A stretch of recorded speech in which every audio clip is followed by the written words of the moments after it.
importante nós falarmos sobre sexo com as nossas crianças e os nossos adolescentes. Deixarmos os tabus de lado, né? Para que a gente possa orientar os jovens de forma adequada para a vida, né? Gisele já chegou aí. Gisele, do perfil Sexo em Alta, nossa convidada querida. Oi, Gi! Oi, Gel! Vou fazer que nem eu faço lá na página, né? E aí, amorex, o sexo em alta por aí? Pois Vamos lá, não, como é que é o Sexo em Alta? Como é que surgiu? Eu sei mais ou menos, porque eu já te conheço de um tempinho, eu sei um pouquinho da história, mas a galera não conhece, né? Então, o sexo em alta, ele surgiu bem lá atrás, quando quase não se tinha informação de sexo na internet. Foi lá eu por lembro. volta de 2010, 2009, um blogzinho. Era. Passando aquelas informações. Só que aí vem um trabalho, a gente com aquela correria, estudo, trabalho, não consegue manter as entrevistas, né? E eu tive que dar uma parada. Aí, aproveitando que agora 2020, todo mundo em casa, né? Como eu posso dizer, eu tô igual a maior parte da população brasileira disponível para o mercado.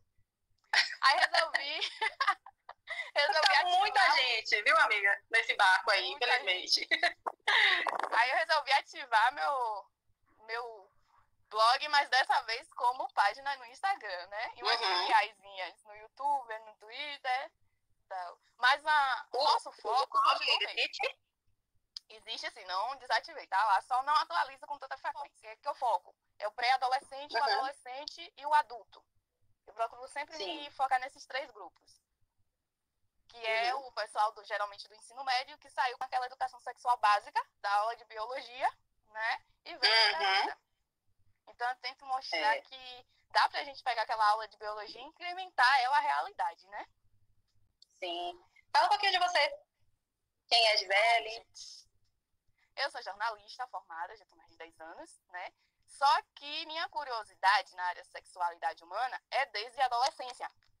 Então, eu e minhas amigas tínhamos enfermeira na família, eu tenho a minha avó que trabalhava em hospital, então um acesso à informação sempre chegou para mim. Inclusive, há pouco eu estava conversando com ela para ter mais um embasamento pra gente falar aqui, né? Que legal. Então, informação para mim eu não posso reclamar. Só que eu via que meus amigos tinham certa dificuldade e acabava a gente auxiliando eles. Inclusive os homens, né? Porque quando a gente fala de dificuldade de informação, acha que é só mulher. Não, os homens também. E com isso, com esse processo, eu resolvi, já que eu tenho um vasto grau de informação, por que não passar?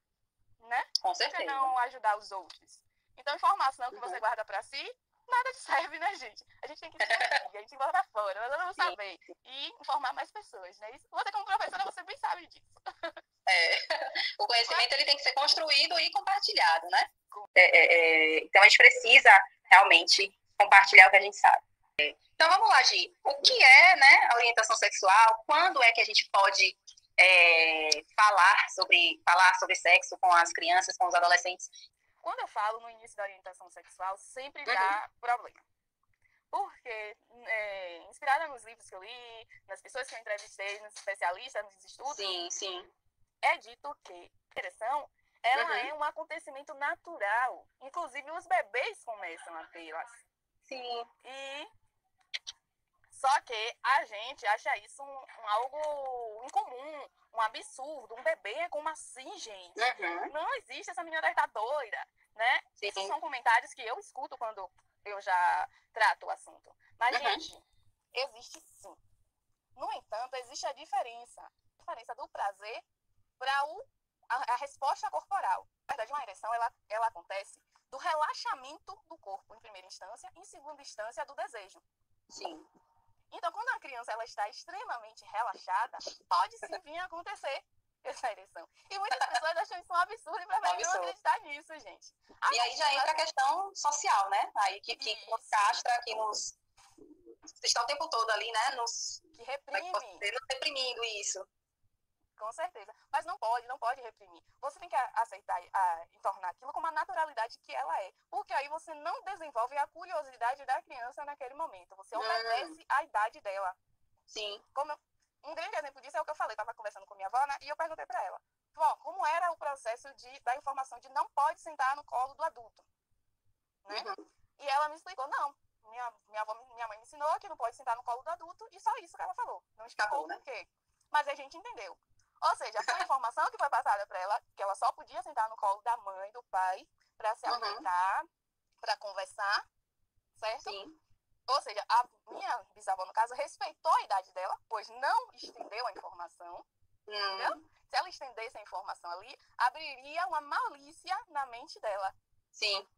E evitou que ela sentasse no colo de outras pessoas, porque a gente sabe que o abusador sexual pode ser qualquer um. Um grande exemplo que a Leiliane, ela usa, é uma psicóloga voltada para a área de orientação sexual infantil. Um grande exemplo que ela nos dá é que podemos usar arte, músicas, teatro para informar a criança, para dar uma orientação sexual. Agora, uma coisa bem simples que eu acho é a seguinte: quando você for dar pai, mãe, quando você for dar banho no seu filho, aí você tem que tocar as partes que você já ensinou a ela, que é dela, que ninguém pode tocar, só ela ou a mamãe, quando for dar o banho. Sim. Então você fala: filho, licença para a mamãe lavar a sua parte escondida. Então você já está ensinando a ela que é algo que é dela, só ela pode ter acesso. Isso que você me falou me lembrou, né? Quer dizer, na verdade, eu já estava lembrando, mas não quis cortar. Tem um perfil que eu sigo aqui, eu não vou recordar o nome, infelizmente, mas é de uma psicóloga que trata também dessa questão da sexualidade, é muito, muito interessante. Eu estava acompanhando a live há alguns meses e ela e a outra, né, participante falavam justamente sobre isso, Gi, sobre essa questão de que a gente tem o hábito de, quando é um menino, né, por exemplo, e aí a gente que estuda um pouco mais percebe que também tem envolvida aí a questão do machismo, né? Olha, o pintinho, o pintão de fulaninho, aí vai, mexe e tal, e fica ali pegando, e expõe a criança, aquela coisa toda como se fosse um troféu, e falou dessa questão do banho, de que, não só do banho, mas também da troca de fraldas, e aí ela falou assim, que as pessoas falam assim, mas um bebê vai entender? Aí ela disse que sim, mesmo ele ainda não se comunicando, ele ouve ali, ele está entendendo os estímulos, que você vai falar assim, meu filho, mamãe agora vai trocar a fraldinha, vai limpar, vai dar o banho, vai fazer isso, vai fazer aquilo. Então, tudo que você for tocar no corpo da criança, você, de certa forma, está sinalizando ali que vai fazer, como se fosse assim, pedindo autorização, né? Pedindo licença para fazer. E aí, eu lembro quando você falou disso, eu me recordei dessa live. Uma coisa que a gente faz e não se dá conta é entender que a criança, no primeiro momento, além dela nos escutar, ela nos copia.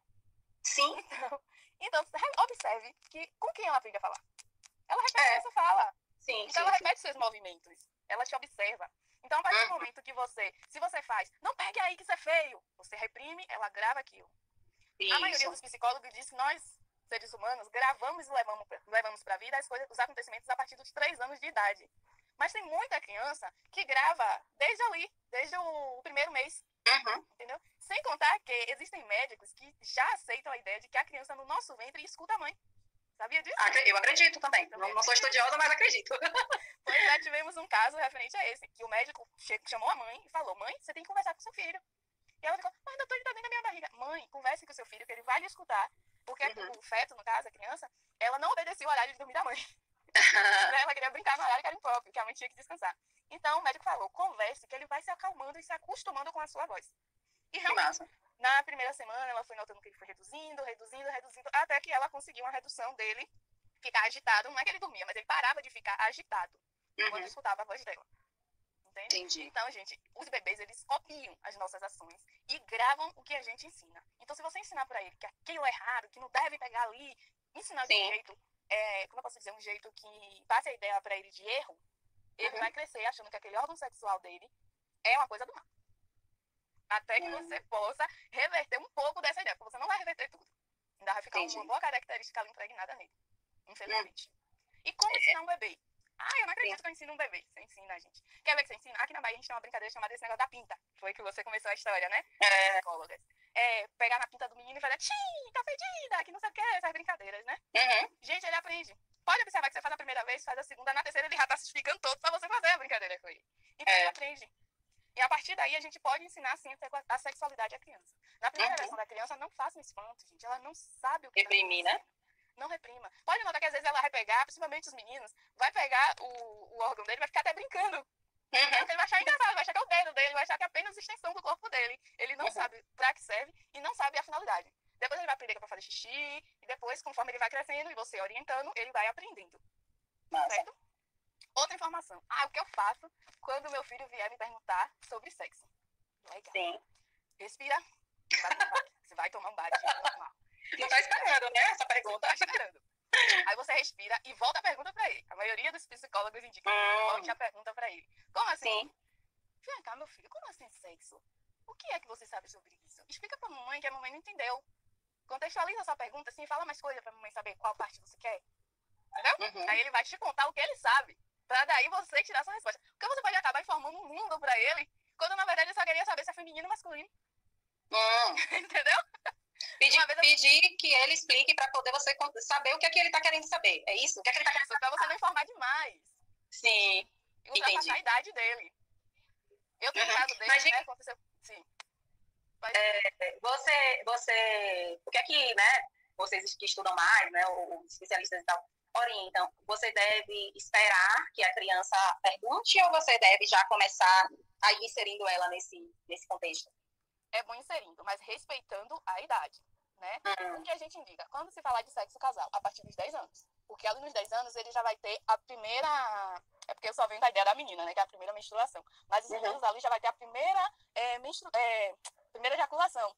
A gente chama de monácula, se não me engano o nome é esse. Já tem um tempo que eu não tô... E também é o processo que começam... É o período em que começam as mudanças, né? As mudanças corporais.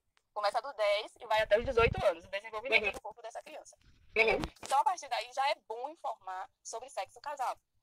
Sim. Antes disso, ele vai ter um líquido que vai sair do pênis, a menina vai ter uma lubrificação, mas vão ser respostas do corpo. Entendeu? Ah, peguei uma brisa na região... Desculpa, porque subiu a pergunta aí, você consegue... Vai. Passou um vento ali naquela vulva no momento que você tirou a fralda para poder trocar, ou no momento que você deu banho e trocou a calcinha, e a menina se excitou e se molhou. Quando a região já tá molhada, a gente não percebe muito.